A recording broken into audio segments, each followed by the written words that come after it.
បាទសួស្តីបងប្អូនអរគ្នាបាទថ្ងៃនេះខ្ញុំមានចំណេះដឹងថ្មីបាទយកមកចែករំលែកដល់បងប្អូនអរគ្នាដែលកំពុងទស្សនាបាទអញ្ចឹងនេះជាកម្មវិធីមួយដែល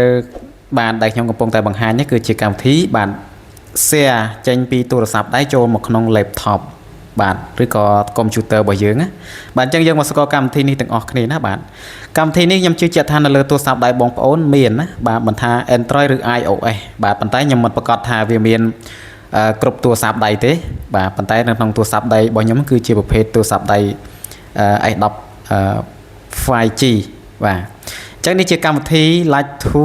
Windows ណាអញ្ចឹងបងប្អូនចូលមកទម្រង់បែបនេះបងប្អូនអាចមើលណានៅក្នុងទម្រង់ទូរស័ព្ទដៃបងប្អូនបានកម្មវិធីប្រភេទនេះវាអាច share screen បាទចេញពី computer មកចូលទូរស័ព្ទដៃបានដែលយើងផ្សារភ្ជាប់ជាមួយគ្នាជាមួយនឹង Gmail ណាបាទ Gmail របស់យើងណាបាទអញ្ចឹងបាទនេះគឺជាកម្មវិធីនៅលើទូរស័ព្ទដៃរបស់ខ្ញុំផ្ទាល់ណាដែលខ្ញុំប្រើផ្ទាល់បាទឥឡូវខ្ញុំមកនេះឧទាហរណ៍ខ្ញុំចូលមកបាទយើងចង់មើល Facebook ឬកម្មវិធីផ្សេងៗនៅលើទូរស័ព្ទដៃយើងក៏បានដែរតែនេះខ្ញុំឧទាហរណ៍លើ Facebook អញ្ចឹងចូលមកដល់ Facebook ហើយបងប្អូនកុំភ្លេចជួយ follow ខ្ញុំម្នាក់មួយផងណាបាទនេះជា account Facebook ខ្ញុំផ្ទាល់បាទនេះមានព័ត៌មានប្រចាំថ្ងៃរៀងរាល់ថ្ងៃណាបាទព័ត៌មានផ្ទាល់ខ្លួនអូខេបាទហ្នឹងបងប្អូនអាចឡងសាកល្បងចូលទៅប្រើប្រាស់ណាបាទចូលទៅប្រើប្រាស់ហើយនេះគ្រាន់តែខ្ញុំបង្ហាញទេខ្ញុំអត់ទាន់បានចូលក្នុងការបង្រៀនបងប្អូនទេតែមកបង្ហាញឲ្យបងប្អូនស្គាល់នៅកម្មវិធីមួយនេះណាបាទអូខេបាទអញ្ចឹងនេះជា Facebook របស់ខ្ញុំអញ្ចឹងខ្ញុំឲ្យបងប្អូនមកឃើញ website របស់ខ្ញុំមួយណាបាទតាក់ទងជាមួយនឹងអាជីវកម្មរបស់ខ្ញុំណាបាទ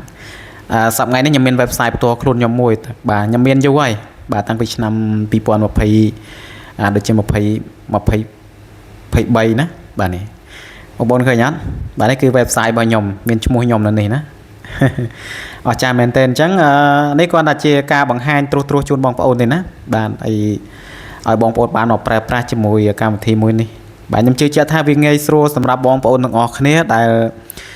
ធ្វើការបង្រៀនបាទធ្វើការបាទដូចជាលក្ខណៈធ្វើ content បាទតាក់ទងនឹងការបង្រៀនអញ្ចឹងណាវាមានប្រយោជន៍ដល់បងប្អូនទាំងអស់គ្នាអញ្ចឹងយើងគួរតែមានកម្មវិធីមួយនេះណាបាទអូខេអញ្ចឹងខ្ញុំក៏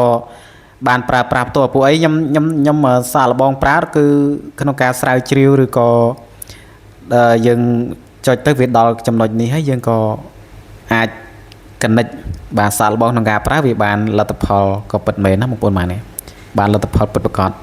ប៉ុន្តែវានៅក្នុង clip វីដេអូនេះខ្ញុំអត់បានធ្វើជាលក្ខណៈក្នុងការភ្ជាប់ទេពួកឯងខ្ញុំបានភ្ជាប់រួចស្រេចហើយអញ្ចឹងណាបាទ